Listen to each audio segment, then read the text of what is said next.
Imagine standing at the edge of an ancient forest, where the last rays of daylight struggle to penetrate the dense canopy above.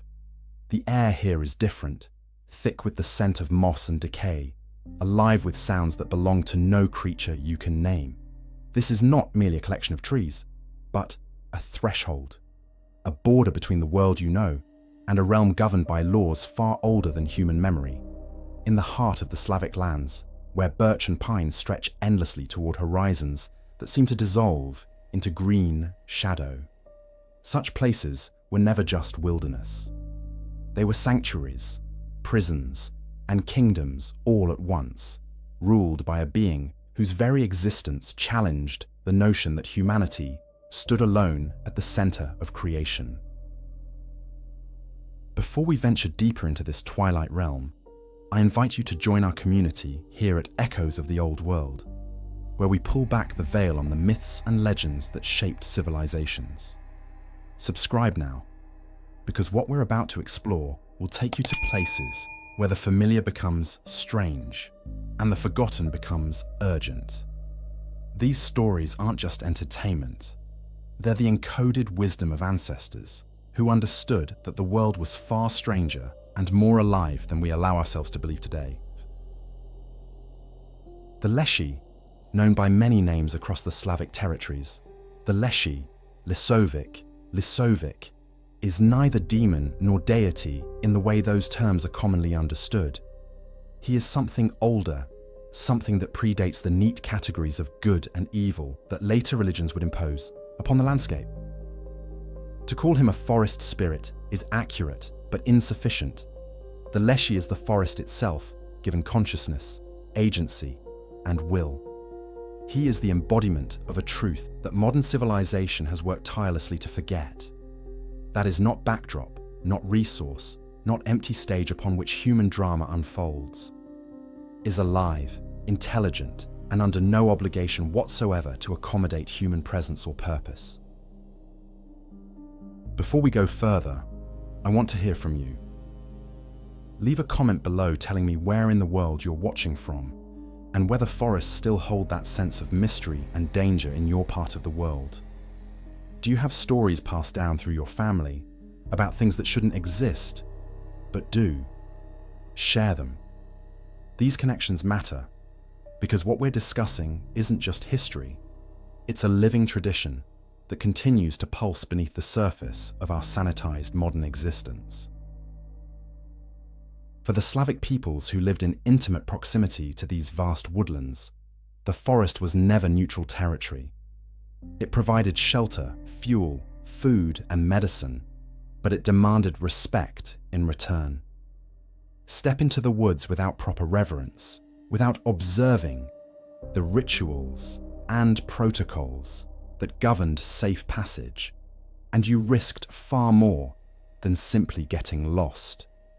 You risked encountering the master of that domain, the Leshy himself, a being whose moods were as changeable as the wind through the branches, whose sense of humor was as dark as the spaces between the trees, and whose power over his realm was absolute and terrifying. The Leshy stood as guardian, judge, and occasional tormentor of those who entered his territory. He was not evil in the human sense, for evil implies malice toward a moral order, and the Leshy recognized no such order beyond the laws of the forest itself. He could be generous to those who approached with humility and offerings. He could forge pacts with loggers who understood the principle of reciprocity, who took only what they needed and gave thanks for what was given. But to those who entered with arrogance, with axes swinging carelessly, with fires left burning, with animals slaughtered for sport rather than necessity, the Leshy became something else entirely. He became retribution wearing bark as skin, justice delivered by a being who remembered every tree that fell, every nest disturbed, every stream polluted by human thoughtlessness. What makes the Leshy so compelling, so enduring in the folklore and the nightmares of Eastern Europe, is his fundamental alienness. He is not a human transformed or a human soul trapped in. He is itself expressing its own intelligence, its own agenda, its own complete indifference to human comfort and human categories. When travelers reported hearing the voices of loved ones calling from deep within the woods, when they found themselves walking in circles despite following clear paths, when they emerged days later with no memory of where they'd been or what they'd seen, the explanation was simple and terrifying. They had entered the Leshy's domain, and the Leshy had decided to play. This is where our journey begins, at the threshold where human certainty ends, and something vast, ancient, and profoundly other takes over. The Leshy is not a relic, not a quaint folktale to be dismissed with modern rationality. He is a mirror, reflecting back our deepest anxieties about the natural world, our unresolved relationship with wilderness, and the uncomfortable truth that we are not masters of all we survey. In the chapters ahead, we will explore his many faces, his terrible powers, the rituals that might save you, and the pacts that might doom you. We will walk the thin line between the clearing and the shadow, between the known and the unknowable. Join us, but remember to watch where you step. The forest is listening, and the Leshy is always, always watching. To understand the Leshy is to abandon the expectation of consistency, of fixed form, of anything resembling the stable physical laws that govern human existence. His appearance is not merely variable, it is fundamentally unstable, shifting according to his mood, his intent, and the very landscape he inhabits. This is not shapeshifting in the sense of deliberate transformation from one fixed state to another. This is something deeper and more unsettling, a being whose physical form is as fluid as water, as responsive to circumstance as the forest canopy that darkens with approaching storms, or brightens with sudden sunlight breaking through clouds. When the Leshy wishes to tower over his domain, to survey the vast expanse of his woodland kingdom, he grows, not gradually, not with the slow accumulation of mass that defines normal growth, but instantly, terrifyingly, until he stands as tall as the oldest pines, his head lost among the highest branches where eagles nest and wind howls through needles that have witnessed centuries pass below. In this form, he is the forest patriarch, the impossible giant whose very existence makes mockery of human scale and human significance. His limbs become indistinguishable from the trees themselves, his fingers elongating into branch-like appendages that can reach across clearings, that can pluck a fleeing traveler from the ground as easily as you might pluck a berry from a bush. Yet this same being can, in the next moment, contract himself down to nothing, shrinking until he is no taller than the grass that carpets the forest floor, no more substantial than the mushrooms that sprout in rings around ancient oaks. In this diminished state, he becomes nearly invisible, a whisper of movement in the undergrowth, a rustle that could be wind or could be something watching, waiting, measuring your worthiness or your arrogance. This ability to become small grants him an intimacy with his domain that no fixed-form creature could achieve. He knows every root system, every burrow, every secret space where the forest keeps its mysteries hidden from eyes that look but do not truly see. The substance of the Leshy's body defies natural categorization. His skin, if it can be called skin, possesses the texture and appearance of bark, rough and deeply furrowed like the trunk of an ancient tree that has weathered countless storms and seasons. This bark flesh is not uniform, but varies across his form, sometimes appearing as the pale white bark of birch, sometimes the dark, rugged exterior of oak, sometimes the flaking reddish layers of pine. It shifts and changes, reflecting the dominant trees of whatever section of forest he currently inhabits, as if his body is a living map of the woodland itself, constantly updating to match his surroundings. His beard, when he chooses to display one, is not hair, but living moss, the same vibrant green growth that clings to stone and tree trunk in the dampest, shadiest parts of the forest. This mossbeard moves with a life independent of wind or movement, tendrils reaching and curling as if tasting the air, as if each strand possessed its own primitive awareness. Some accounts describe small insects, beetles and centipedes, crawling freely through this beard, treating it as they would any other moss-covered surface, suggesting that the Leshy's body is not merely forest-like, but is actual forest, a mobile ecosystem unto itself. But it is the eyes that truly mark the Leshy as something other, something that exists outside the comfortable boundaries of natural law. They glow, these eyes, with a light that has no earthly source, no biological explanation. Witnesses across centuries have described them as lanterns in the darkness, as coals burning with cold fire, as twin moons hanging in the shadows between trees. The colour varies in the telling, sometimes green like foxfire, sometimes yellow like a wolf's eyes catching torchlight, sometimes red like embers in a dying fire. What remains consistent is the intelligence behind those eyes, an awareness so vast and so alien that to meet the Leshy's gaze is to understand immediately and viscerally that you're being assessed by a consciousness that predates your language, your culture, your entire species. The overall impression of the Leshy's form is one of deliberate wrongness, of twisted just enough from familiar patterns to trigger every survival instinct humans possess. He might have 2 arms, or 4, or 6, depending on need and whim. His proportions shift, sometimes appearing almost human in silhouette, sometimes elongated and spider-like, sometimes squat and toad-like. Antlers might sprout from his head, or branches, or nothing at all. He might walk upright like a man, or lope on all fours like a beast, or simply materialize from one location to another, as if space itself bends to his will within his territory. This physical instability serves a purpose beyond mere intimidation.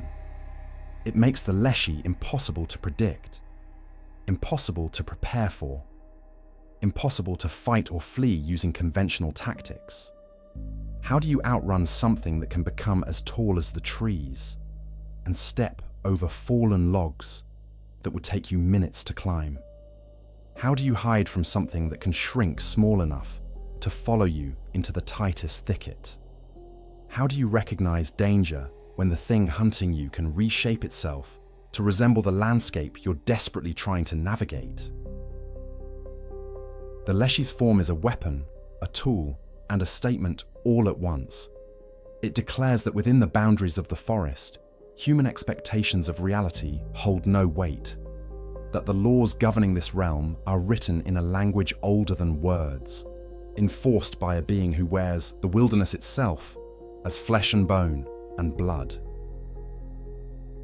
There is perhaps no weapon in the Leshy's arsenal more insidious, more psychologically devastating than his ability to steal voices, to mimic with perfect fidelity the sounds of those you love most in this world.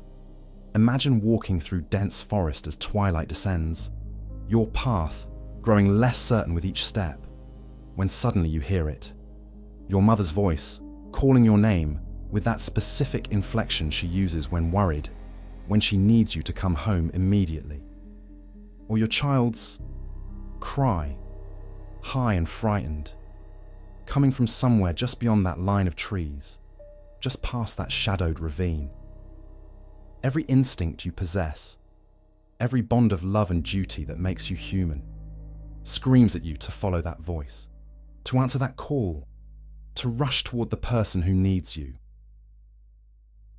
This is the Leshy's cruelest game, and it has claimed countless victims across the centuries. The voice is not approximate or close enough to fool you in the moment of panic. It is exact, flawless, carrying every nuance of tone and emotion that marks it as authentically belonging to the person you believe is calling. The Leshy does not merely imitate sound like a parrot might repeat words without understanding.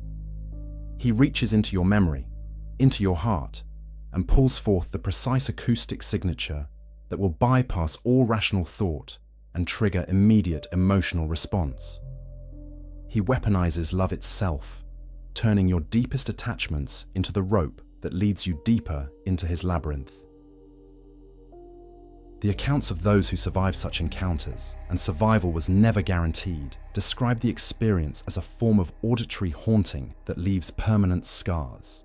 They speak of following their father's voice for hours through increasingly treacherous terrain, calling back reassurances, promising they were coming, asking the voice to keep talking so they could find him.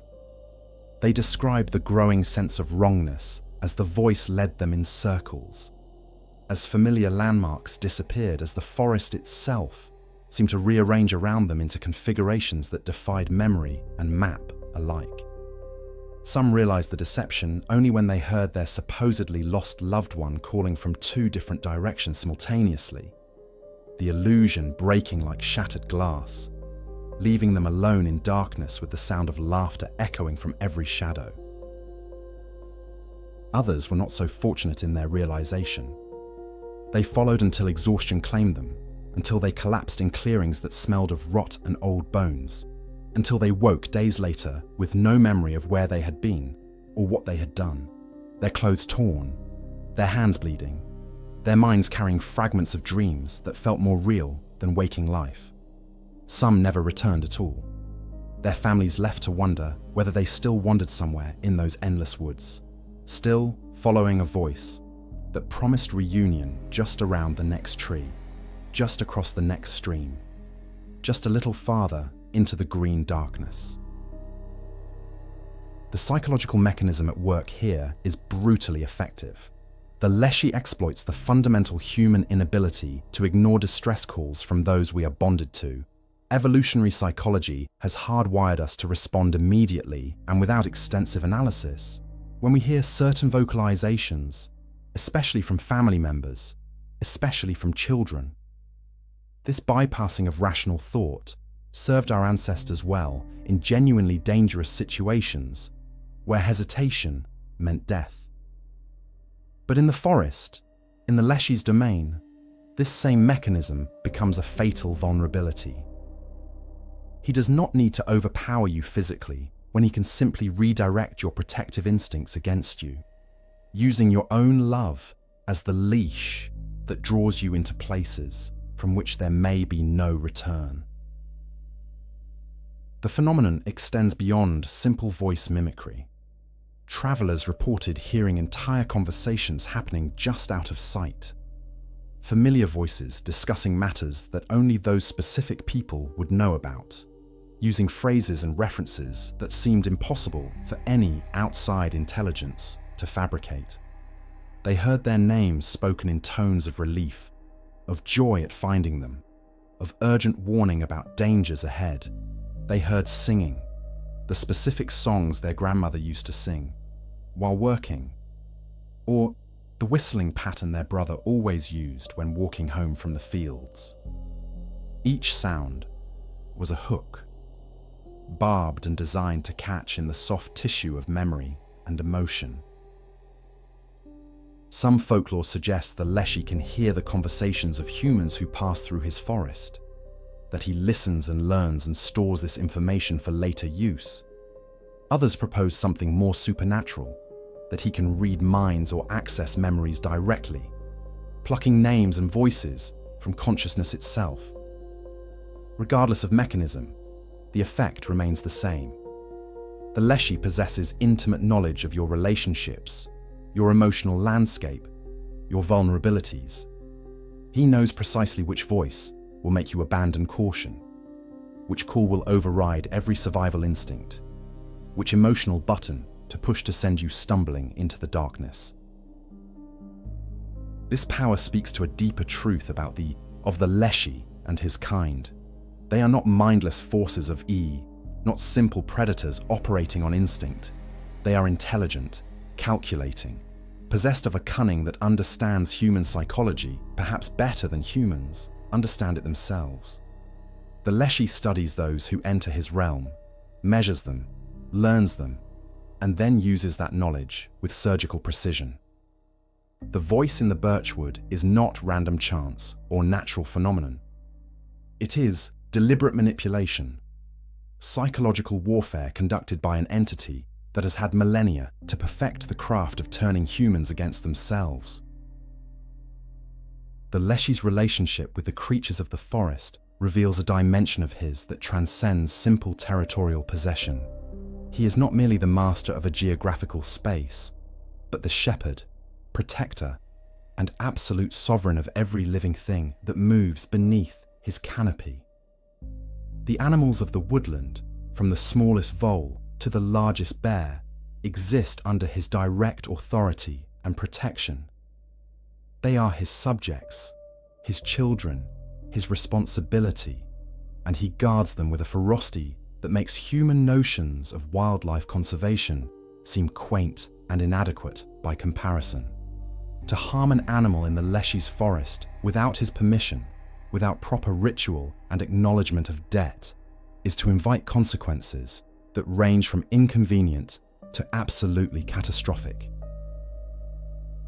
Witnesses to the Leshy's power over animals describe scenes that defy natural behavior patterns and hierarchical structures. Wolves, those apex predators who bow to no creature in the natural order, become docile as lambs in his presence, sitting at attention like trained hounds awaiting their master's command. Bears, normally solitary and fiercely territorial, gather in groups at his call, their usual aggression dissolved into something resembling reverence or perhaps recognition of a power so vastly superior that resistance becomes meaningless. Even birds, those symbols of freedom and flight, respond to his will, flocking in patterns that spell messages in the sky or descending en masse to obscure paths he wishes to keep hidden from human intrusion. This is not the dominance of fear or force, but something closer to a fundamental understanding, a language that predates human speech, that operates on frequencies and through channels inaccessible to our limited perception. The Leshy does not command through violence or intimidation. He commands through inherent right, through a connection to the animals that exists at the level of essence rather than interaction.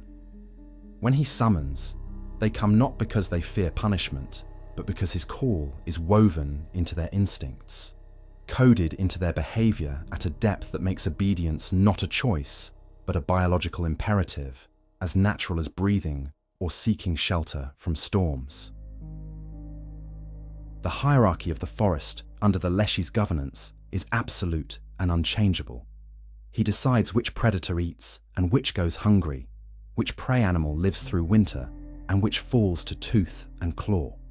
Hunters who entered the woods often reported strange occurrences that suggested active interference in their pursuits. Game animals that should have been easy targets would vanish impossibly, leaving no tracks, no scent, no indication they had ever existed in that location. Conversely, hunters who had performed the proper rituals and offered appropriate respect would find animals practically presenting themselves. The hunt made easy not through skill, but through what could only be interpreted as deliberate gift from the forest's master. This protection extends to the smallest and most vulnerable creatures as well. Folktales speak of travelers who crushed bird nests underfoot or killed snakes simply out of disgust, finding themselves surrounded by swarms of stinging insects, or tripping over roots that seemed to rise from the ground specifically to injure them, or discovering that every stream they approached to drink from had mysteriously turned foul. The Leshy's justice recognizes no distinction between grand crime and petty cruelty. All life in his domain is sacred. All creatures under his protection and retribution for their harm is swift and often disproportionate to human sensibilities that rank some lives as more valuable than others. The stories also reveal a more nuanced aspect of this guardianship. The Leshy is not a proponent of absolute pacifism or natural immortality. He understands and accepts the predator-prey cycle, the necessity of death to sustain life, the reality that the forest feeds on itself in an eternal cycle of consumption and regeneration. What he demands is respect, acknowledgement, proper protocol. A wolf killing a deer is natural law in action, part of the balance he maintains. A human killing a deer after offering bread and salt at the forest's edge, after asking permission, after promising to use every part of the animal and waste nothing. This too can be acceptable. But wanton killing, sport hunting, destruction for pleasure or carelessness, these violations trigger his wrath without exception or mercy. There exist accounts of the Leshy appearing before hunters who had taken more than they needed, materializing from shadow to confront them with the corpses of their excess kills, arranged in accusatory displays. Some hunters reported being forced to watch as animals they had killed were somehow restored to life, then killed again and again, in an endless cycle that made them experience the death they had inflicted from the perspective of the victim. Others simply disappeared, their weapons found later hanging from high branches, their empty clothes spread across the forest floor in patterns that suggested they had been carefully removed rather than torn away in violence. This role as guardian transforms the Leshy from mere forest spirit into something approaching a deity of the wild places, a divine shepherd whose flock consists of fur and feather and scale rather than wool. He is the voice that speaks for those who cannot speak in human language, the avenger for those who cannot defend themselves against human technology and human arrogance. In this capacity, he serves as a necessary check on human expansion and exploitation, a reminder that the forest and its inhabitants are not resources waiting to be extracted, but a community with its own lord, its own laws, its own fierce protector who remembers every injustice and eventually balances every account. The Leshy's punishments are not abstractions or theoretical deterrents, but concrete, terrifying realities that have shaped centuries of human behavior in forest communities. Those who violated the laws of his domain, who damaged his trees, who killed his animals without permission, who showed disrespect or arrogance in the sacred green spaces he governed, discovered that the price of transgression was measured not in fines or social censure, but in suffering, madness, and sometimes death. The Forest Lord's justice was neither quick nor merciful, designed not merely to punish the individual transgressor, but to serve as lasting warning to all who might consider similar violations. The most common and perhaps most psychologically devastating punishment was eternal wandering, a curse that trapped victims in a maze from which there was no escape through normal navigation or human effort. Those who angered the Leshy would find themselves walking in endless circles, passing the same landmarks repeatedly, despite their certainty they were traveling in straight lines. The trees seemed to shift position when attention wavered, paths that existed moments before vanishing into impassable thicket, streams flowing in directions that defied both memory and basic geography. Time became meaningless in this state, hours stretching into days, days into weeks, the victim growing increasingly exhausted, dehydrated, desperate, yet never finding the forest's edge, no matter how far they walked. What made this punishment particularly cruel was its selective. The victim could see other travelers passing through the forest safely, could call out to them for help, could watch them walk paths that somehow remained invisible or impassable to the cursed individual. Some accounts describe families searching desperately for lost members who were actually nearby, circling the same area repeatedly, yet unable to perceive each other as if existing in parallel dimensions that shared space, but not awareness. The psychological torture of watching salvation pass just beyond reach, of understanding you were trapped not by physical barriers, but by supernatural manipulation of perception itself, broke minds faster than any physical deprivation. For those whose crimes against the forest were more severe, more deliberate, More contemptuous of the laws governing that realm, the Leshy employed punishments that transcended mere disorientation. Madness was a favorite tool, inflicted through methods both subtle and overt. Some victims reported hearing constant whispering in languages they almost but never quite understood, voices that seemed to come from inside their own skulls, commentary and judgment and mockery that never ceased. Not during waking hours, not during attempts at sleep, an auditory assault that eroded sanity through sheer relentless presence. Others experienced visual hallucinations of increasing horror, seeing their own faces rotting on passing animals, watching trees bleed when touched, encountering phantom versions of themselves engaged in acts of violence and depravity. Physical harm was not uncommon when the Leshy judged it necessary. Loggers who had cut trees without offering proper respect might find their axes mysteriously turning in their hands, the blades biting into their own legs rather than the intended timber. Those who set careless fires faced burns that appeared spontaneously on their skin, lesions that would not heal through conventional medicine, that marked them as transgressors for all to see. Hunters who violated the sacred compact might return, home to find themselves unable to eat meat, their bodies rejecting it violently, condemning them to slow starvation among plenty, or forcing them to abandon the very livelihood through which they had committed their offense. Death itself, when the Leshy deemed it appropriate, came in forms designed to inspire maximum terror in witnesses and serve as unmistakable warning. Bodies were found in impossible locations, high in trees that could not be climbed, in the middle of frozen lakes, with no tracks leading to them, buried under fallen timber that showed no signs of recent collapse. Some corpses displayed evidence of having been moved repeatedly after death, positioned and repositioned in increasingly theatrical arrangements, as if the Leshy was staging morality plays, using the transgressors' remains as props. Others simply vanished entirely, leaving behind only their clothes folded neatly at forest's edge, their tools arranged in patterns that suggested ritual rather than accident. The folklore preserves specific categories of offense and their corresponding punishments.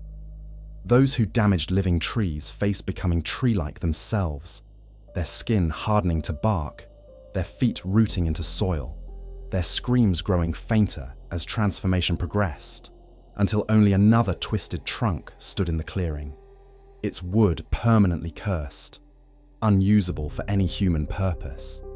Those who polluted streams found themselves unable to quench their thirst, every liquid turning to ash in their mouths, dying of dehydration within sight of pure water they could no longer drink.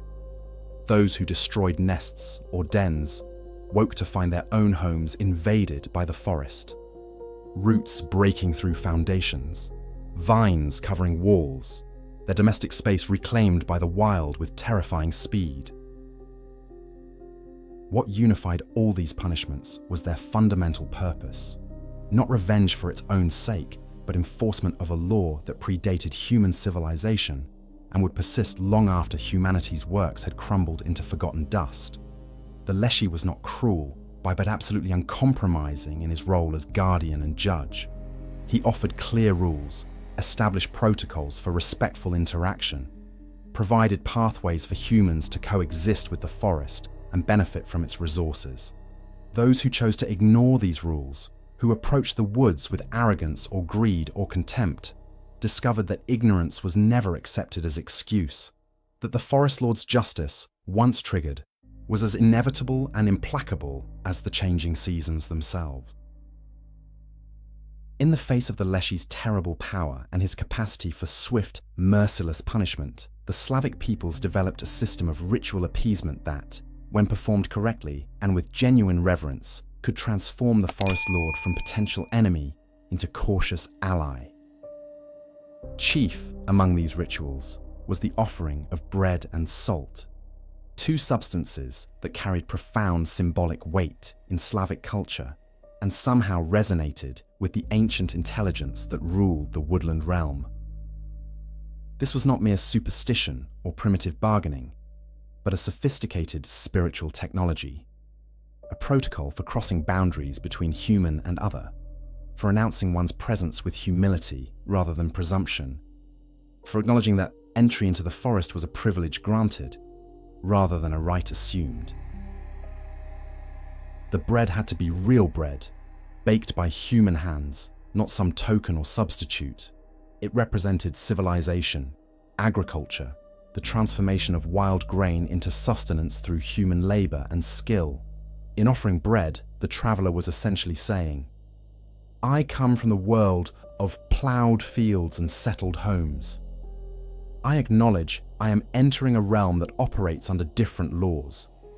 I offer you a piece of my world as gesture of respect and recognition that your world is separate from, and perhaps superior to my own."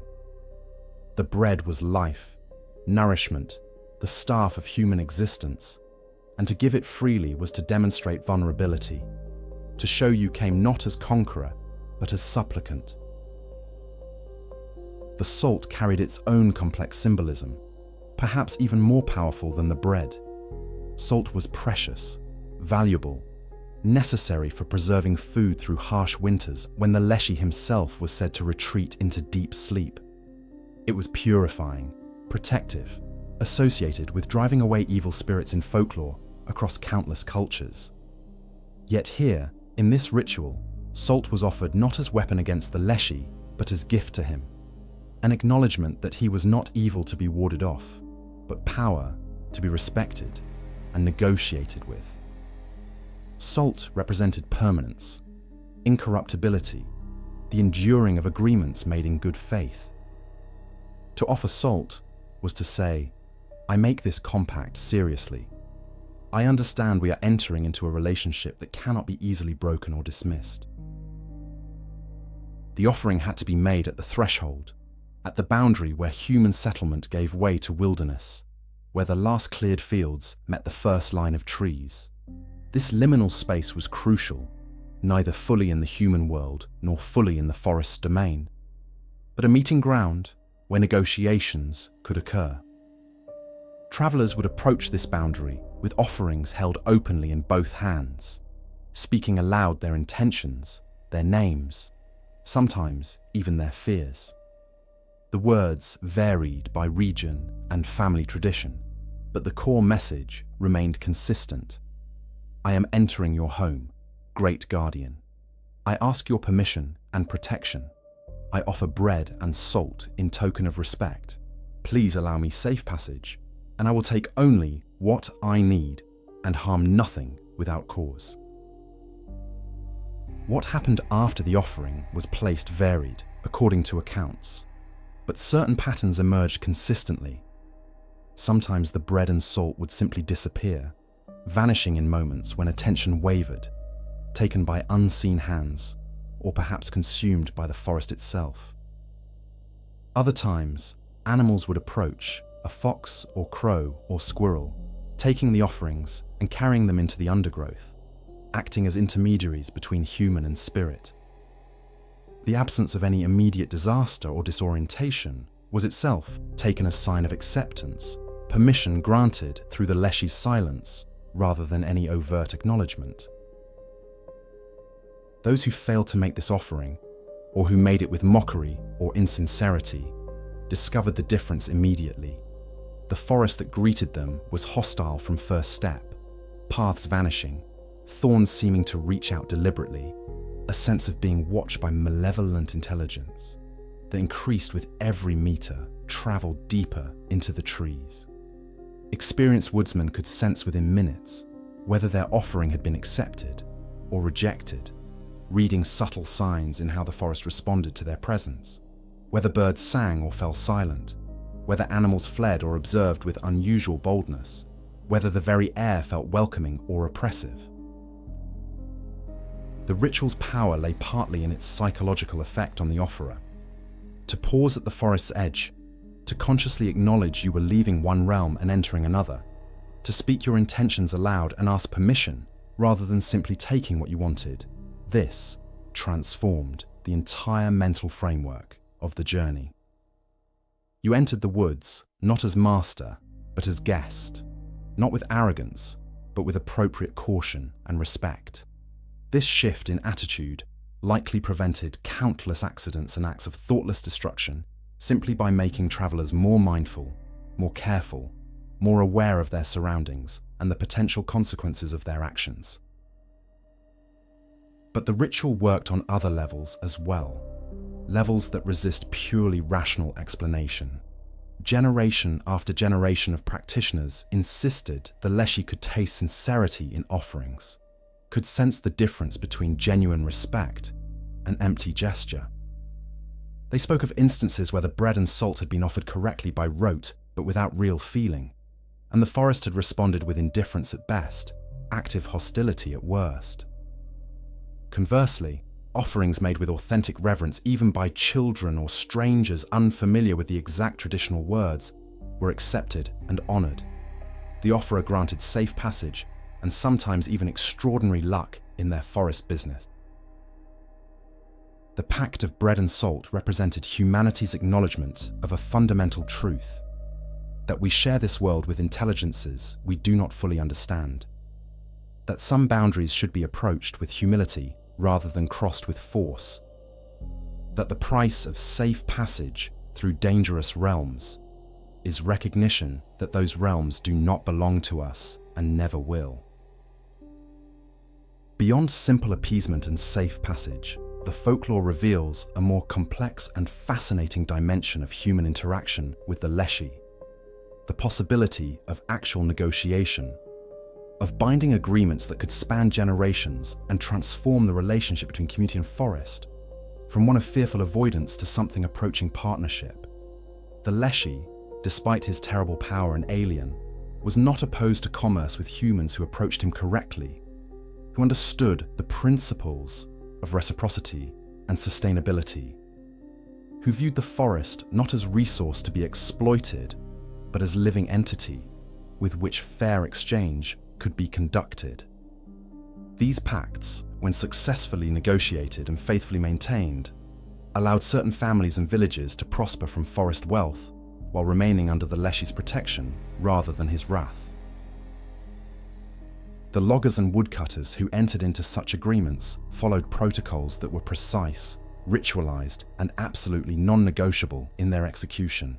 The initial approach had to be made at specific times, typically at dawn or dusk when the boundaries between worlds were thinnest, at locations marked by unusual natural formations, a lightning-struck tree, a spring that never froze, a clearing where no grass would grow.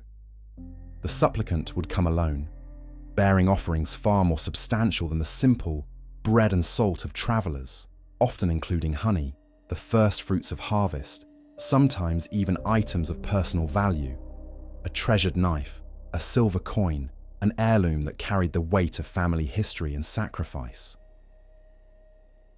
The negotiation itself required speaking aloud the terms being requested, the number of trees that needed to be cut, the specific area of forest where work would occur, the time frame for the operation, and crucially, what would be given in return. This was not one-sided taking, but exchange, and the Leshy's price varied according to the magnitude of the request and his assessment of the supplicant's character and intent. Sometimes he demanded that certain trees, the oldest or most sacred, be left untouched regardless of their valuable timber. Other times, he required that a portion of any profit be donated to specific purposes: care for widows and orphans, maintenance of forest shrines, feeding of animals during harsh winters when natural food became scarce. The most successful pacts included explicit commitments to sustainable practice, taking only mature trees, leaving young growth undisturbed, replanting cleared areas, ensuring that the forest could regenerate and continue to thrive after human intervention. Those who agreed to these terms and honored them faithfully found their work blessed in ways that transcended mere luck. Trees would fall in precisely the right directions, avoiding injury to workers and damage to surrounding growth. Logs would be lighter, easier to transport, as if the forest itself was assisting in their removal. Weather would hold clear during critical work periods. Then rain would come exactly when needed to help new plantings take root. Animals would stay clear of work sites, preventing the accidents and complications that plagued logging operations conducted without the Leshy's approval. The stories preserve accounts of specific families who maintained such pacts across multiple generations, becoming known as the Leshy's favoured woodsmen, granted access to forest wealth that others could not safely touch. These families developed their own traditions and taboos beyond the original pact. Elaborate rituals performed before felling each tree, offerings made at regular intervals throughout the year, careful records kept of every trunk taken and every sapling planted in return. They spoke to the trees before cutting them, explaining the necessity, promising that the wood would be used wisely and with respect, treating each felling not as conquest, but as harvest that came with deep gratitude and awareness of debt. But the folklore is equally clear about the consequences of breaking such agreements. The Leshy did not forgive violation of pacts, did not accept excuses or allow renegotiation after terms had been set and accepted. Families who grew greedy, who took more than agreed upon, who cut prohibited trees thinking the forest spirit would not notice or could not count, discovered that their prosperity turned to ash overnight. Equipment would fail catastrophically, axes shattering on first swing, saws binding in wood that should have cut cleanly. Workers would suffer mysterious illnesses or accidents, not always fatal, but debilitating enough to make continued work impossible. The forest itself would turn hostile, previously clear paths becoming impassable, clearings vanishing, the land seeming to reject human presence with active malevolence. In extreme cases, entire logging operations would be destroyed by events that could not be dismissed as natural misfortune. Trees would fall in patterns that crushed equipment and blocked roads. Floods would sweep away lumber stores. Fires would consume sawmills with suspicious precision, leaving surrounding structures untouched. The message was unmistakable. The pact had been broken, the Leshy's trust betrayed, and no amount of pleading or offering could restore the relationship. The family or company responsible would find themselves effectively banned from the forest, unable to conduct business there, their reputation destroyed, their livelihood ended, not by economic forces, but by violation of an agreement with a power that never forgot and never forgave. These pacts reveal something crucial about the Leshy's. He was not opposed to human use of the forest, but demanded that such use be conducted within parameters of respect and sustainability. He understood that humans needed wood for shelter, warmth, tools, the basic infrastructure of life. What he would not tolerate was waste, greed, the short-sighted exploitation that killed forests and left deserts in their wake. The Leshy was, in this sense, the first conservationist, enforcing rules of sustainable harvest long before such concepts entered mainstream human consciousness, teaching through both reward and punishment that the forest could provide for human needs indefinitely if approached with wisdom and restraint. For those who found themselves caught in the Leshy's maze, whether through accidental violation of forest law or simply the misfortune of entering his territory at the wrong time or in the wrong state of mind, survival required knowledge of specific counter-rituals and survival strategies that had been developed and tested across centuries of human interaction with the woodland lord. These techniques were not guaranteed to work. The Leshy's power was too great and too unpredictable for any mere human trick to overcome reliably, but they represented the accumulated wisdom of those who had escaped his clutches and lived to share their methods. To know these strategies was to possess at least a chance, however slim, of returning home rather than joining the countless lost souls who wandered eternally beneath the canopy. The most widely known and practiced counter-ritual involved the deliberate inversion of one's clothing, turning every garment inside out so that seams showed on the outside, pockets faced inward. The hidden became visible, and the visible became hidden. The logic underlying this practice operated on principles of symbolic reversal and confusion. The Leshy's power worked through manipulation of perception and direction, making right seem left, forward become backward, the familiar transform into the unrecognizable. By inverting your clothing, you were essentially declaring yourself inverted, reversed. No longer the same person who had entered the forest and triggered the Leshy's attention. You became, symbolically at least, someone else. And the enchantment that bound the original traveler might no longer recognize or affect this transformed individual. The practical execution of this ritual was more complex than simply reversing a jacket. Every item had to be inverted: shirt, pants, boots, if possible, even undergarments. The transformation needed to be complete to work effectively. Some traditions insisted this had to be done in a specific location, beneath a fallen tree or at a crossroads within the forest, places that already possessed liminal qualities that might amplify the ritual's power. The practitioner had to remain completely silent during the transformation, not speaking, not humming, barely breathing. Any sound could break the working and render it useless. Once fully inverted, the traveler was to stand, turn in a complete circle 3 times counterclockwise, then walk in whatever direction now felt most unnatural and wrong, trusting that the reversal had flipped not just clothing, but orientation itself. Another survival strategy involved seeking out and sitting beneath a fallen tree. Not just any deadfall, but specifically a tree that had been struck by lightning or torn up by its roots, and now lay across the forest floor, creating a natural shelter beneath its trunk and branches. The reasoning here touched on deep principles of forest hierarchy and the Leshy's own relationship with natural forces. A tree destroyed by lightning had been touched by power from outside the forest domain, marked by sky rather than earth, and represented a kind of neutral ground where the Leshy's influence might be diminished or complicated. Additionally, by placing oneself in a position of submission, literally lower than the forest floor covered by the body of a fallen tree, the traveler demonstrated ultimate humility and vulnerability, appealing to whatever mercy or sporting instinct the forest lord might possess. Under this fallen tree, the trapped individual was to remain completely still and silent, not for minutes, but for hours if necessary, sometimes until dawn broke and the Leshy's nocturnal power waned with the arrival of daylight.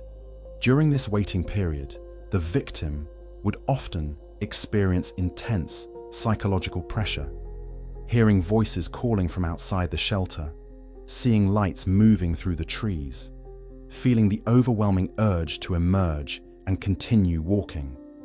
Resistance was crucial. These were tests, final attempts by the Leshy to reclaim his prey, and those who succumbed would find themselves back in the maze, perhaps even deeper than before, their brief respite transformed into cruel joke at their expense. Certain spoken incantations and prayers existed as well, formulas passed down through families or taught by village wise women who understood the old ways. These were not Christian prayers, though later traditions would syncretize them with saints' names and biblical references, but older invocations that address the forest directly, speaking to it as conscious entity, acknowledging its power while asserting one's own right to exist and return home. The exact words varied tremendously by region, but successful formulas shared common elements: admission of any accidental wrongdoing, promise of future respect and proper offerings, appeal to the Leshy's role as guardian rather than tormentor, suggestion that the speaker's death or continued imprisonment served no useful purpose and might even displease the forest lord by leaving offerings unmade and debts unpaid. Some of the more desperate or dangerous survival methods involved symbolic suicide, the deliberate removal of one's boots and walking barefoot, or the abandoning of all carried possessions in a neat pile as if preparing for death. The theory held that the Leshy was primarily interested in tormenting the living, that his enchantments targeted consciousness and will, and by symbolically dying, by surrendering all accoutrements of personhood and identity, one might slip beneath his notice long enough to find the way out. This was extremely risky, not least because it involved actually abandoning supplies, tools, and protection in an environment that was dangerous, even without supernatural interference. The most reliable method, according to those who had experienced and survived the Leshy's maze, was psychological rather than ritualistic. It required forcing oneself to stop moving entirely, to sit down wherever you were, regardless of how exposed or uncomfortable the location, and to simply wait with mind as calm and empty as possible. The Leshy fed on panic, on desperate motion, on the frantic energy of prey trying to escape. By refusing to provide that energy, by becoming still and accepting whatever fate awaited, travelers sometimes found that the enchantment simply dissipated, that paths became visible again, that the forest's edge appeared exactly where it should have been all along. This method demanded extraordinary self-control and trust, qualities that most people discovered they possessed only when every other option had failed.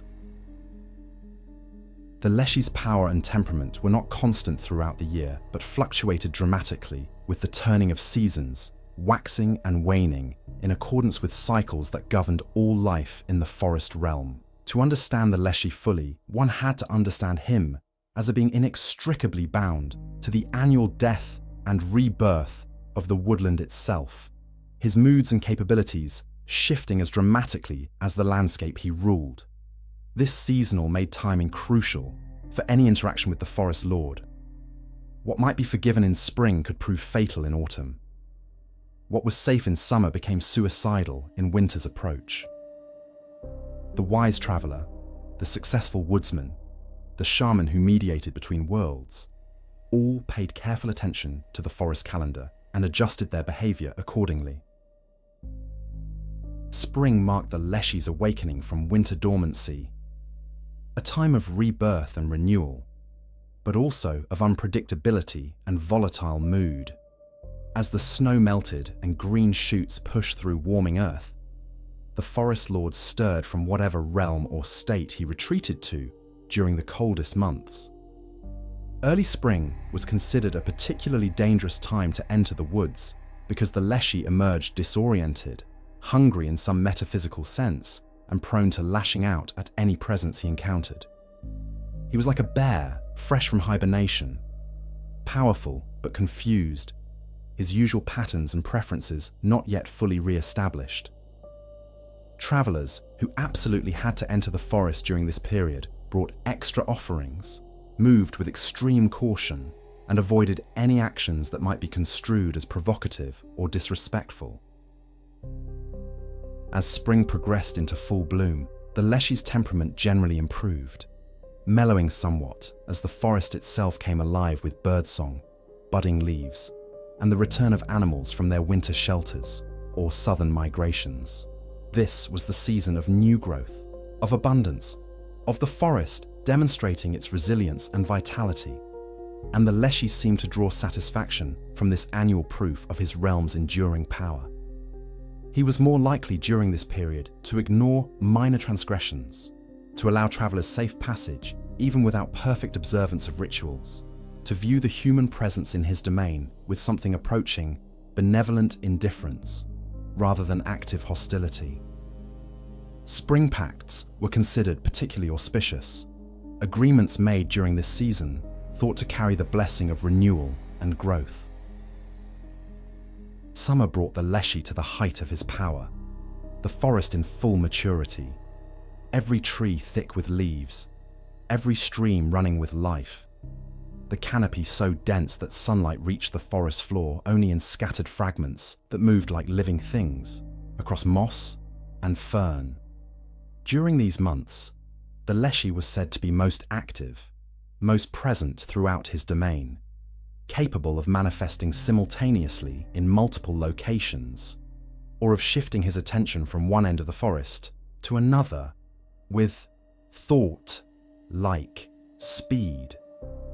This was not necessarily a more dangerous time for humans, but it was a time when the Leshy's awareness was most acute, when nothing escaped his notice, when even the smallest violation would be observed and potentially punished. Summer required absolute precision in ritual observance and scrupulous respect for every forest law. The summer Leshy was also described as more playful, if that word can be applied to a being whose idea of play might involve leading travelers on hours-long wild chases or testing their courage with manufactured terrors. Stories from this season often featured the Leshy engaging in what seemed like games, challenges, contests of wit or will, rather than simple predation or punishment. He might appear to travelers and offer riddles, with safe passage as prize for correct answers and further entrapment as penalty for failure. He might manifest as a fellow traveler and engage in conversation, testing to see if the human would recognize his true or remain deceived. These interactions, while less immediately lethal than his winter fury or spring volatility, carried their own dangers. For the Leshy's games had rules known only to him, and losing could still mean madness or death. Autumn brought dramatic change to the forest and to its master. As leaves turned red and gold and began their descent to earth, as animals frantically gathered final stores for approaching winter, as daylight hours shortened and night claimed increasing territory, the Leshy's mood darkened considerably. This was the season of his fury, his power still immense, but now turned toward preparation for winter's arrival, toward ensuring his realm and its creatures would survive the coming cold. He had no patience during these months for human interference, no tolerance for anything that might disrupt the critical work of autumn. Even properly performed rituals might not guarantee safety. The Leshy simply wanted humans gone, out of his forest, away from his animals who needed every moment to prepare for survival. The folklore is filled with dire warnings about entering the forest in late autumn, particularly after the first frost. The Leshy during this period was described as actively hostile, seeking out human presence for punishment rather than waiting for violations to come to his attention. Trees would fall without warning on paths that had been safe for decades. Animals would attack with coordination that suggested direction from above. Weather would turn with suspicious speed, trapping travelers in early snow or freezing rain. The message was clear. Autumn belonged to the forest and its preparation for death. Humans had no place in this sacred and desperate time. Winter brought the most mysterious phase of the Leshy's cycle. According to tradition, he disappeared entirely when the first serious snows fell, retreating into some other realm or perhaps into a state of hibernation that mirrored the dormancy of the forest itself. The woods, in deep winter, were said to be empty of his presence, simultaneously safer and more dangerous. Safer because his active malevolence was absent, more dangerous because his protection was absent as well. The natural hazards of winter forest, cold, predators, treacherous ice, these operated without any supernatural governor, and travelers faced them alone, without even the possibility of negotiating with the power that normally ruled this realm. The Leshy did not rule his forest domain alone, and to understand the full complexity of the woodland hierarchy, one must explore his relationship with Leshachika, his wife and consort. a being who embodied the feminine aspects of forest power and who served as both complement and counterbalance to her husband's often volatile Leshyachika, known by various names across the Slavic territories, represented the nurturing, generative forces of the woodland. But she was no gentle mother goddess, sanitized for modern sensibilities. She was as wild and dangerous as her mate, capable of equal ferocity when her domain or children were threatened, her apparent softness concealing strength that could crush as easily as caress. The folklore describes Leshyachika as appearing most often in female form, though like her husband, her exact appearance shifted according to circumstance and will. Sometimes she manifested as a beautiful woman, dressed in leaves and moss, her hair woven with flowers and vines, her eyes holding the deep green of forest shade. Other accounts portray her as ancient and gnarled as the oldest trees, her face lined with bark-like wrinkles, her fingers twisted into root-like appendages, her voice the creaking of branches in wind. Both aspects were true. Both were her, the duality reflecting the forest itself, which could be place of beauty and terror, sanctuary and trap, life and death intertwined so completely that separation became meaningless. Her primary role seemed to center on the protection and nurturing of young forest life, the saplings and seedlings, the newborn animals, the delicate balance of new growth that determined whether the woodland would regenerate or decline into eventual death. She was said to walk through the forest in early spring, her passage causing flowers to bloom, frozen streams to thaw, birds to return from their winter absence. Where she placed her hand on soil, green things grew with unusual vigor. Where she sang, animals gathered without fear, drawn by something in her voice that spoke to their deepest instincts of safety and abundance. She was the forest as mother, as nurturer, as the source from which all woodland life ultimately sprang. But this maternal aspect had its shadow side, as all true power must. Leshyachika was fiercely protective of her charges, and those who harmed young animals or damaged new growth faced her wrath in forms that often exceeded even the Leshy's punishments in their personal, intimate cruelty. Hunters who killed pregnant deer or destroyed nests found themselves experiencing phantom pregnancies, their bodies swelling impossibly, racked with pain that had no physical cause and could not be relieved by any medicine. Those who cut young trees or trampled seedlings discovered plants growing from their own flesh, roots burrowing into skin, leaves sprouting from wounds that would not heal. Her justice was poetic, transformative, designed to make transgressors experience directly the suffering they had inflicted. The union between Leshy and Leshyachika was not some romanticized fairy tale marriage, but a primal partnership of equals, two vast powers sharing domain and purpose, sometimes working in harmony, sometimes in apparent conflict that itself served larger patterns invisible to human observation. They were described as arguing frequently, their disputes causing storms that ravaged the forest, trees falling, lightning striking with unusual frequency, the very landscape convulsing under the weight of their disagreements. Yet these conflicts always resolved, balance always restored, suggesting that even their discord served the forest's needs in ways humans could not fully comprehend. From this union came children, forest spirits of lesser power but still far beyond human capability, beings that filled ecological niches throughout the woodland hierarchy. These offspring, sometimes called Leshenki or Lisovychki, were described as wild, playful, mischievous entities who inherited aspects of both parents' natures. They might appear as small humanoid figures darting between trees, as unusual animals with two intelligent eyes, as lights that dance through clearings at night, leading travelers astray, not from malice, but from incomprehension of human fragility and the deadly consequences of their games. They were the forest's children, in literal sense, raised according to woodland law, viewing humans as strange intruders whose rules and concerns held no relevance in their domain.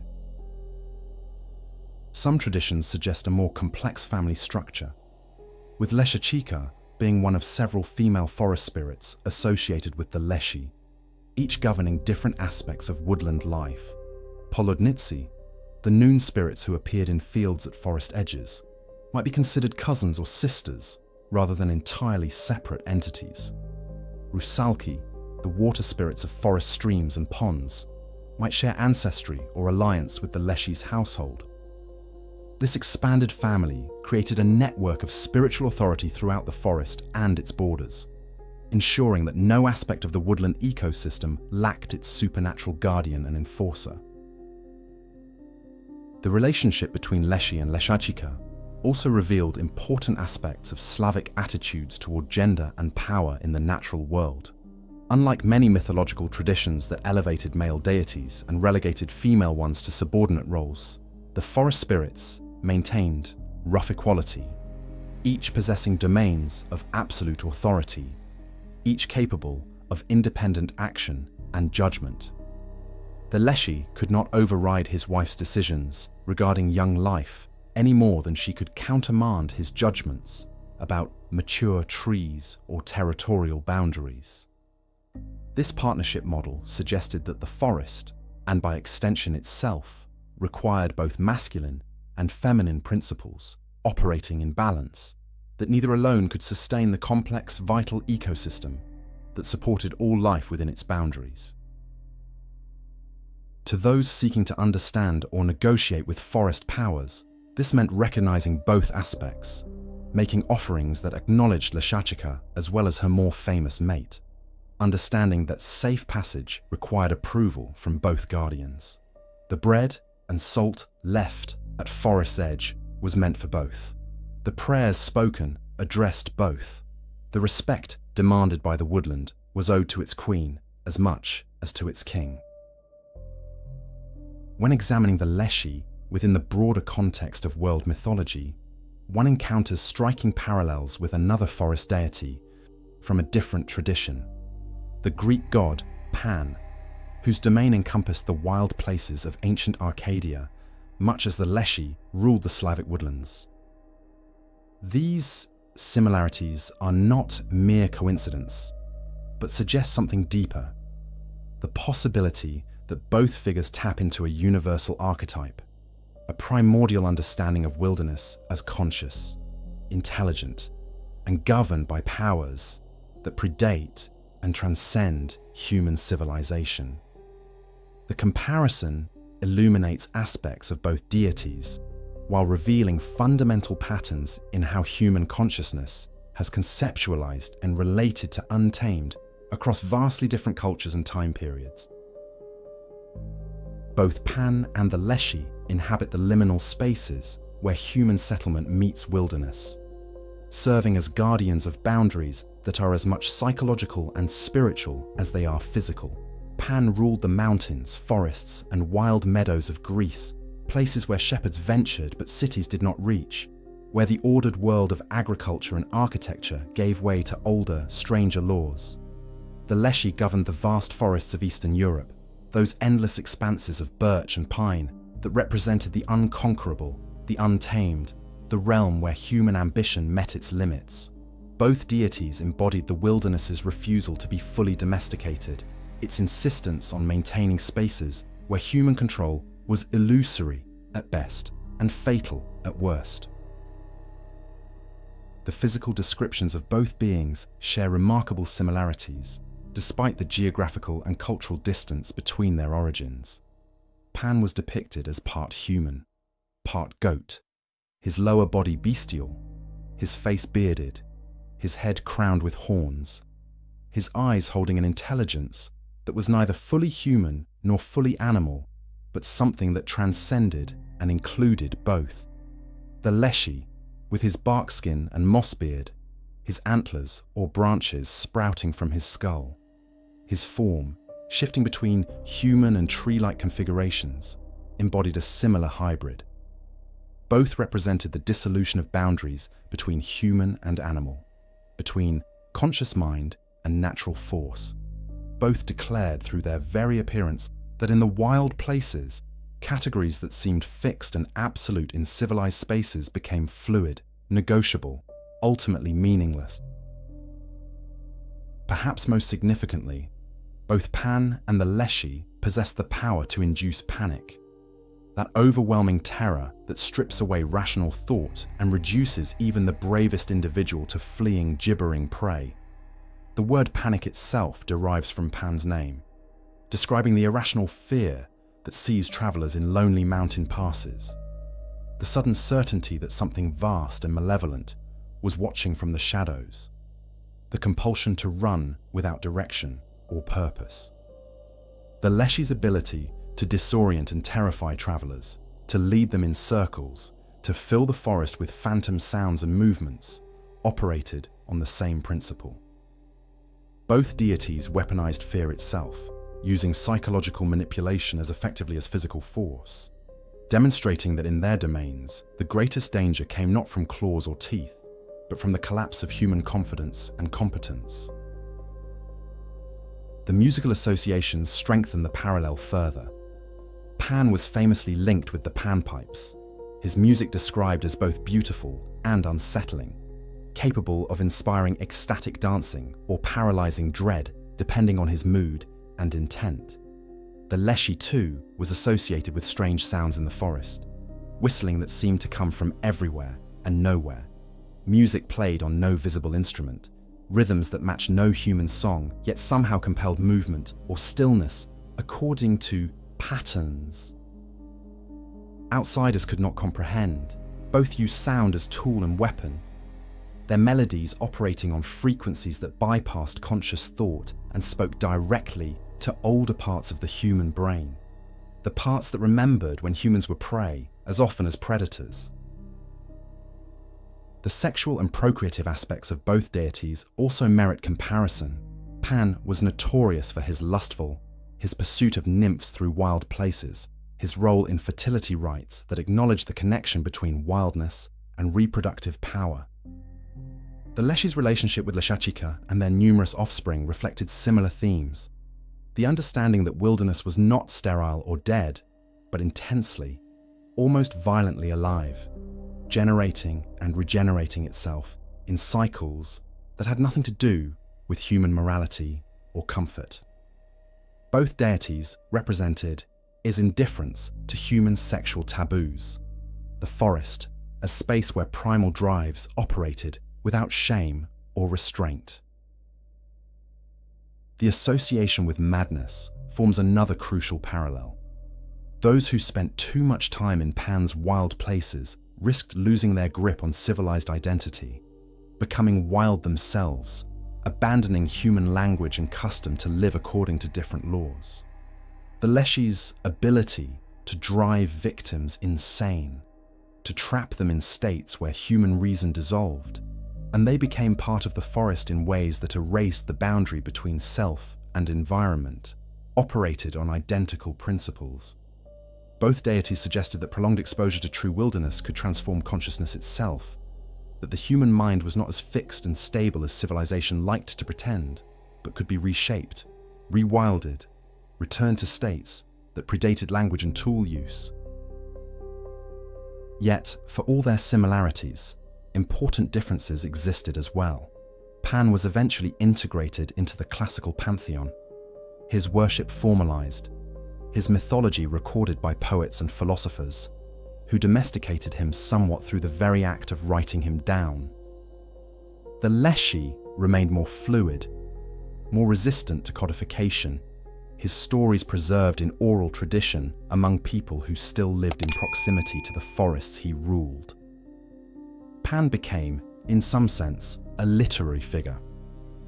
The Leshy remained a living presence, feared and respected in communities where the forest was not distant wilderness, but immediate neighbor and constant threat.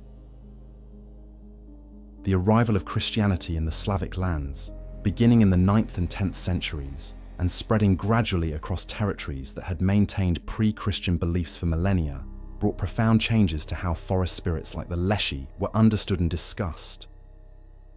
What had been a complex, morally ambiguous guardian of the woodland, neither wholly benevolent nor entirely malevolent, capable of both protection and punishment depending on human behavior, underwent a deliberate transformation in religious rhetoric.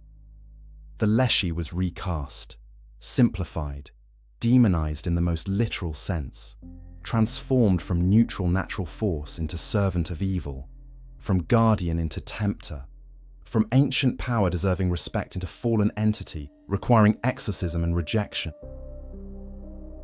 The mechanism of this transformation was neither subtle nor particularly original. Christian missionaries and clergy employed the same strategy that had worked across Europe, reclassifying pagan deities and spirits as demons, fallen angels, manifestations of Satan's influence over the material world. The Leshy, with his ability to lead travelers astray, his association with wild places beyond church authority, his demand for offerings that constituted worship of something other than the Christian God, became, in official doctrine, a deceiver, a liar, a creature whose very existence represented spiritual danger.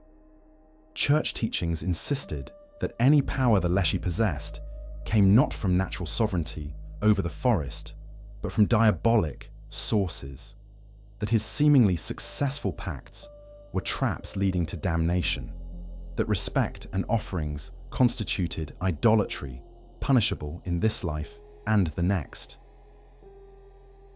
The physical descriptions of the Leshy were subtly altered in Christian retellings to emphasize demonic characteristics. The horns or antlers that had marked him as connected to animals and natural cycles became devil's horns, signs of his fallen. His ability to shift size and appearance was reinterpreted as shape-shifting trickery, the hallmark of demons who deceived through illusion. His glowing eyes, once simply markers of his otherness and power, became hellfire, evidence of his residence in or connection to the infernal regions. Even his mossbeard and bark skin, previously neutral descriptions of his forest, took on sinister connotations when framed as disguises or corruptions of proper human or angelic form. Yet this attempted demonization faced significant resistance from the very populations it was meant to convert. Peasant communities who lived in daily proximity to the forests, who depended on woodland resources for survival, who had generations of experience negotiating with the Leshy through traditional rituals, did not simply abandon their understanding overnight because priests declared it heretical. Instead, a complex syncretic process emerged, blending Christian elements with older beliefs, creating hybrid practices that acknowledged church authority while maintaining practical relationships with forest powers. People might attend Mass on Sunday and make offerings to the Leshy on Monday, seeing no contradiction in this dual observance, because the two systems addressed different aspects of reality and different spheres of danger. The Church responded to this persistence with varying degrees of tolerance and persecution. In some regions and periods, clergy pragmatically accepted that complete eradication of forest spirit beliefs was impossible and focused instead on Christianizing the practices, encouraging people to pray to Saint Nicholas or other saints for forest protection rather than making direct offerings to the Leshy. In other times and places, the response was harsher. Accusations of witchcraft, destruction of sacred groves and ritual sites, punishment of those caught maintaining the old ways. These efforts met with limited success, driving practices underground rather than eliminating them, creating a secret tradition that passed knowledge from parent to child in whispers rather than open teaching. One particularly interesting aspect of the Christian transformation was the creation of new folklore that attempted to explain the Leshy's existence within a Christian cosmological framework. Stories emerged suggesting the Leshy and similar spirits were angels who had remained neutral during Lucifer's rebellion, neither siding with God nor joining the fallen, and as punishment were cast down to earth, where they became associated with natural features, forests, waters, mountains. This narrative allowed for the Leshy's continued existence while subordinating him to Christian hierarchy. He was not an independent power but a diminished one, less than demon but certainly less than angel, occupying a liminal space in the spiritual order that mirrored his liminal position between human and wild. Another adaptive strategy involved reinterpreting the bread and salt offerings. Rather than gifts to a pagan spirit, they became prayers and alms, charitable acts that demonstrated Christian virtue while happening to be performed at forest boundaries. The words accompanying the offerings changed, from direct address to the Leshy, to prayers asking God or saints to grant safe passage through dangerous terrain. The substance remained the same, bread and salt left at threshold, but the theological framing shifted to make the practice acceptable, or at least defensible, within Christian orthodoxy. Despite centuries of Christian influence, the Leshy never fully transformed into a simple demon in popular consciousness. Even in regions with the strongest church presence, where official doctrine held unquestioned authority over matters of salvation and sin, practical beliefs about the forest maintained significant pre-Christian elements. People might genuinely fear eternal damnation for worshipping the Leshy as a god, but they also genuinely feared the immediate, tangible consequences of entering his forest without proper respect. In the conflict between abstract theology and concrete experience, between distant heaven and immediate woodland, the forest reality often proved more compelling than the church's pronouncements. The Leshy was never a monolithic entity with fixed characteristics uniformly recognized across all Slavic territories, but rather a flexible concept that adapted to local ecology, culture, and linguistic tradition while maintaining core attributes that marked him as fundamentally the same being, regardless of regional variations. This adaptability speaks to the Leshy's deep integration into Slavic consciousness, his ability to reflect local conditions and concerns, while embodying universal principles about the relationship between humanity and wilderness. To understand the full scope of forest spirit belief, one must explore these regional manifestations, recognizing both their unique qualities and their shared essence. In Polish folklore, the forest guardian was known as Boruta, a name that carried slightly different connotations than Leshy, while describing an entity with remarkably similar powers and characteristics. Boruta was particularly associated with the ancient Puszcza forests, those vast primordial woodlands that once covered much of Poland and represented wilderness in its purest, most untouched form. The Polish traditions emphasized Boruta's role as keeper of hidden treasures, guardian of ancient burial mounds and sacred sites within the forest, suggesting a connection between the forest spirit and deeper historical or ancestral presences. Boruta was described as more willing to interact with humans than some versions of the Leshy, sometimes appearing to lost travelers, not to punish, but to test their character, rewarding those who demonstrated proper respect and humility. The Ukrainian Lisovyk represented another regional variation, his name deriving directly from the Ukrainian word for forest, but carrying local specificities that distinguished him from the Russian Leshy or Polish Boruta. Ukrainian traditions particularly emphasized the Lisovyk's connection to specific types of forest, with different spirits governing different woodland compositions, one for oak forests, another for pine, yet another for the mixed forests that characterized much of the Ukrainian landscape. This ecological specificity reflected the Ukrainian agricultural traditions' sophisticated understanding of different soil types and forest benefits, the recognition that not all woodlands were equivalent in their resources or their dangers. The Lisovyk was also more commonly associated with werewolf legends in Ukrainian folklore, with some stories suggesting he could grant or curse individuals with the ability to transform into wolves. In Belarusian tradition, the forest spirit was often called Leshy or Leshik, and the folklore surrounding him placed particular emphasis on his relationship with forest animals, especially bears. Belarusian stories frequently featured the Leshy riding bears through the forest or commanding them to punish transgressors, suggesting the bear held special status in this regional conception of woodland hierarchy. The Belarusian traditions also preserved particularly detailed accounts of the proper rituals for entering the forest, including specific prayers and the requirement to walk backward out of the forest when leaving to prevent accidentally carrying the Leshy's attention back to human settlements, a taboo less emphasized in other regional variants.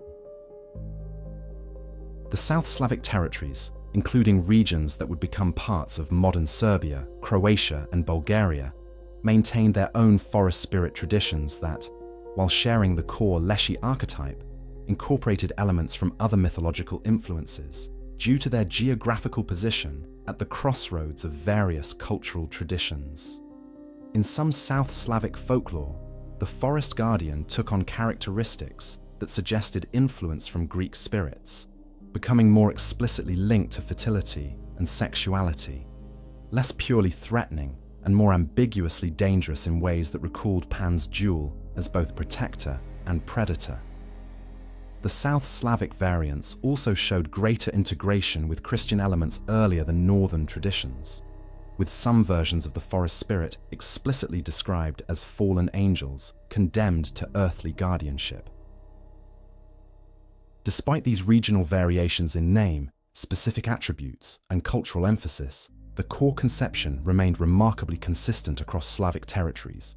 Every variant was fundamentally a guardian of the forest who demanded respect, punished transgression, could be negotiated with her through proper ritual, and possessed the ability to disorient travelers and control animals. Every variant inhabited that liminal space between human and natural. Everyone served as reminder that wilderness operated under different laws than civilization.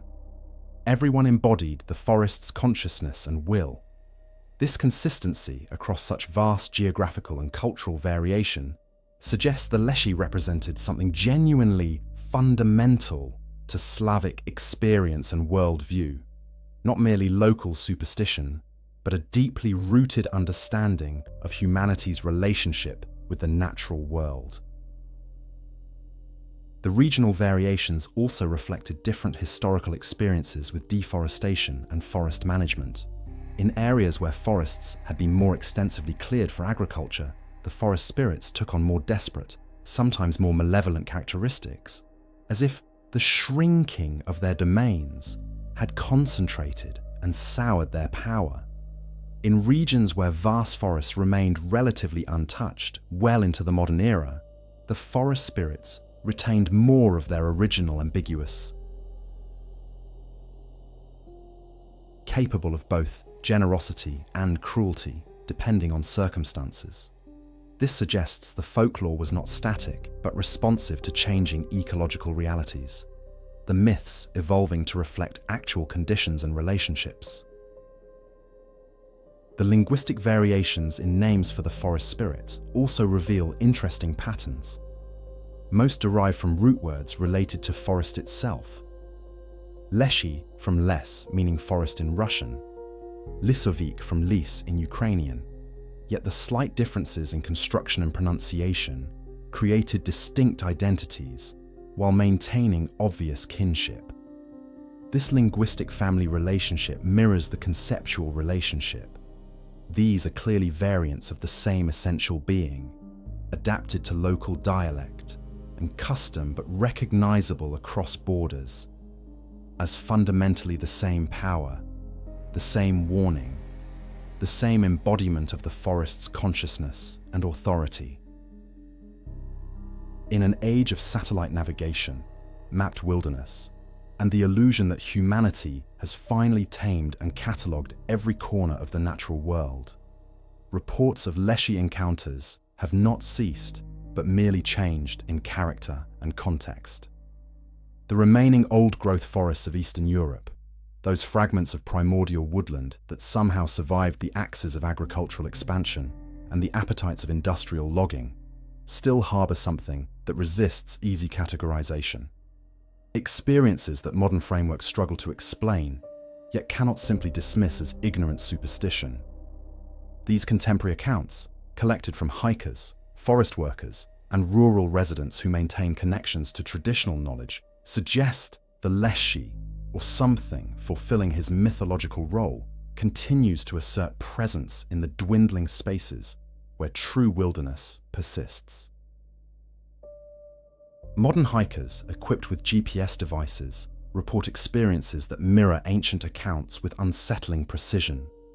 They describe entering well-marked trails in forests they know intimately, only to find themselves hopelessly lost within minutes. Their electronic navigation systems showing positions that make no geographical sense. Their compasses spinning wildly or pointing in directions that contradict visible landmarks. Hours pass as they walk in what they believe are straight lines. Yet, they repeatedly encounter the same fallen log, the same distinctive boulder, the same small clearing, as if the forest has folded in on itself, creating loops in space that should not exist according to any map or natural law. When they finally emerge, often near where they entered despite their certainty, they had traveled kilometers deep into the woods. Their devices show no record of the hours they experienced, time itself seeming to have operated differently within that space. Forest workers, those who make their living from timber and know these woodlands as thoroughly as any modern human can, share stories that their employers and insurance companies prefer to classify as accidents rather than acknowledge the alternative implications. Chainsaws fail at critical moments for no mechanical reason, starting perfectly once the operator has retreated from a particular tree. Falling timber changes direction mid-fall, missing safe zones and striking in patterns that seasoned professionals describe as impossible, as if guided by intelligence towards specific targets. Equipment goes missing and reappears days later in locations already searched multiple times, arranged in configurations that suggest deliberate placement rather than loss and random discovery. These workers, many of whom would never publicly admit belief in forest spirits for fear of ridicule, nevertheless maintain private rituals, small offerings left at forest's edge, particular trees they refuse to cut despite their commercial value, acknowledgements to something they will not name but absolutely will not ignore. Rural communities that still exist in proximity to significant forest tracts maintain belief systems that urban society dismisses as backward superstition. Yet these communities continue to thrive where others have failed, their traditional knowledge providing survival advantages that modern rationalism struggles to explain. Elderly residents speak matter-of-factly about the need to observe certain protocols when entering the woods, not as quaint custom, but as practical necessity, no different than checking weather forecasts or carrying emergency supplies. They describe teaching children to recognize signs that the forest is not welcoming their presence on a particular day, unusual silence among birds, a quality of light that feels wrong, a sense of being watched that has nothing to do with actual predators. These communities maintain that the forest still has its guardian, though they may no longer use the name Leshy, referring instead to the master of the woods, or the old one, or simply him, pronouns spoken with emphasis that makes clear who or what is being referenced. The persistence of these beliefs and experiences occurs against the backdrop of ecological crisis, the recognition that humanity's relationship with wilderness has reached critical failure point. The forests are dying, not metaphorically, but literally, falling to chainsaws, to pollution, to climate change that shifts growing zones faster than trees can adapt. In this context, the Leshy takes on new resonance, not as relic of ignorant past, but as warning from wiser one, as embodiment of consequences that indigenous and traditional peoples understood intuitively, but that industrial civilization ignored until damage became undeniable. The forest guardian's punishments for disrespect and overexploitation no longer seem like supernatural threats, but like accurate predictions of ecological collapse. the madness and death he inflicted on individual transgressors, now manifesting as species extinction and climate catastrophe affecting entire civilizations.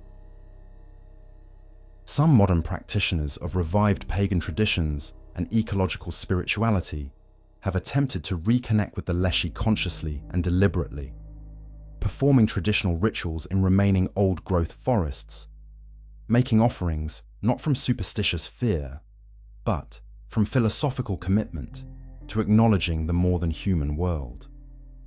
These neo-pagan and eco-spiritual movements report varied results, some describing profound experiences of connection and communication, others encountering only silence, or worse, the sense of being rejected, their offerings refused, as if whatever presence inhabits these forests judges modern attempts at reconnection as too little too late, as appropriation rather than authentic relationship. This mixed reception itself may constitute a message that the Leshy's pact was never just about ritual performance, but about fundamental orientation, about actually living in ways that respect forest law, rather than merely performing gestures toward respect while continuing the destruction. The question of whether these modern encounters represent actual supernatural presence, psychological phenomena arising from wilderness immersion, or some combination thereof, remains unresolvable through purely rational inquiry.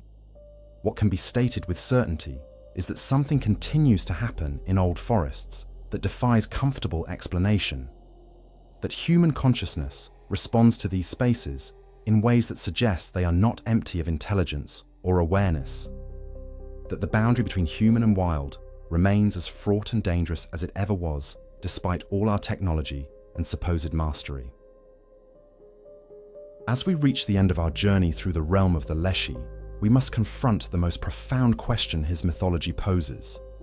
Not whether he exists in some literal, physical sense, but what his existence or non-existence reveals about humanity's relationship with the natural world and the catastrophic consequences of forgetting the wisdom encoded in such spirits.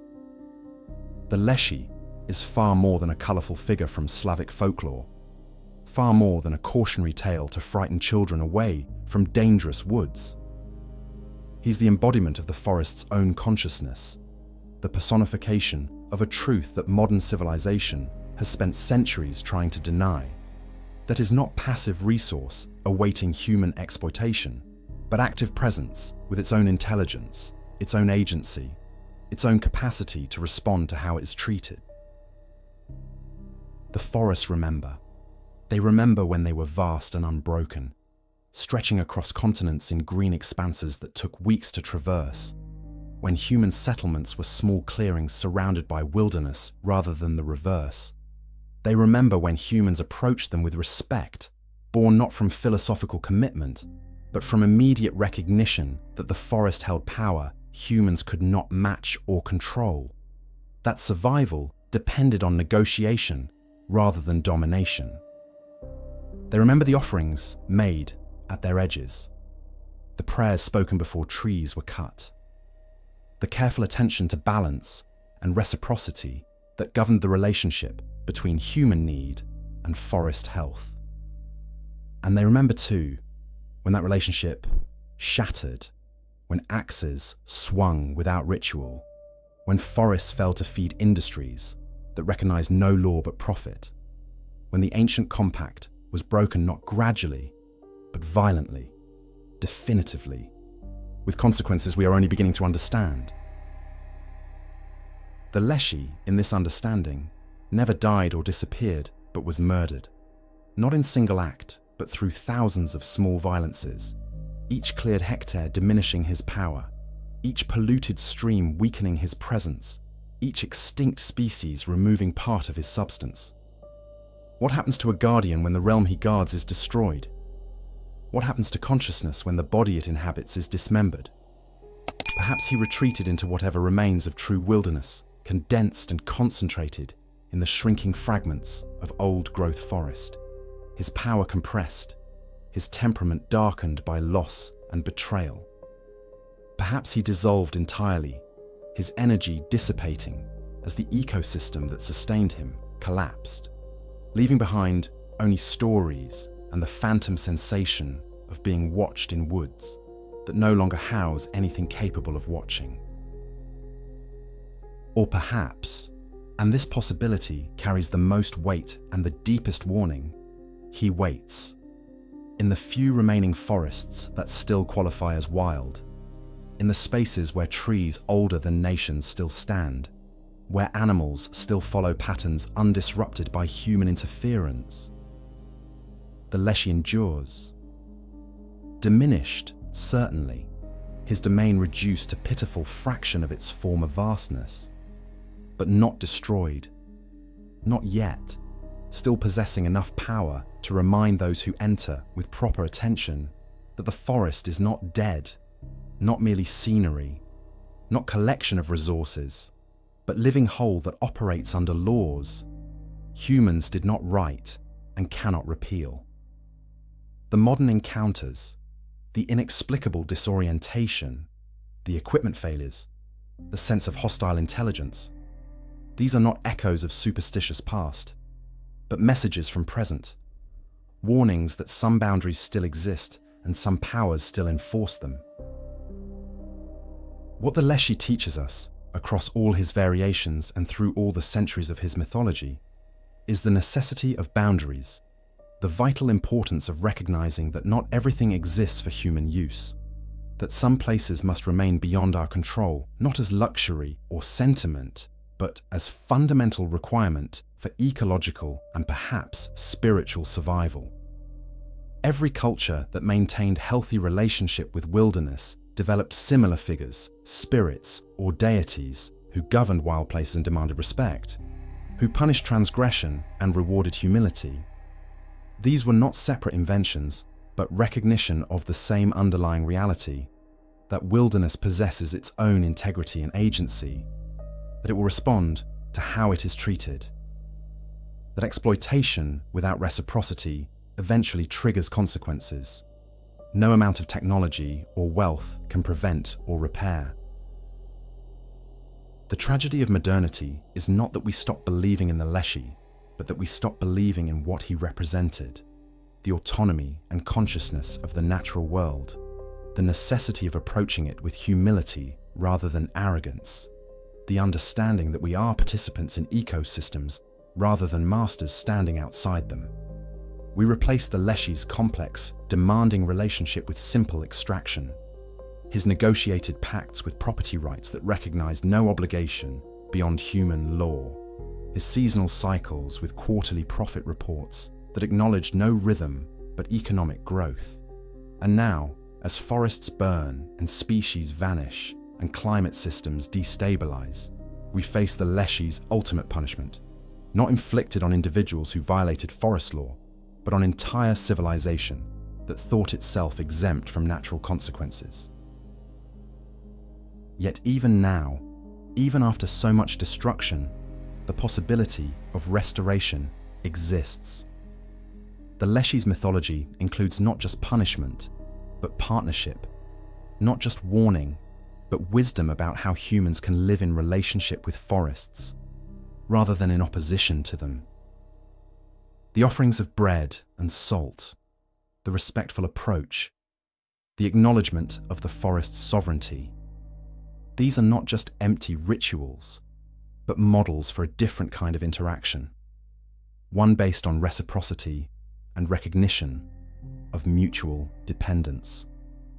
If forests can be allowed to regenerate, if remaining wilderness can be protected, not as parks for human recreation, but as autonomous realms with their own rights and guardians, perhaps the Leshy, in whatever form he takes, literal or metaphorical, can recover strength alongside the ecosystems he embodies.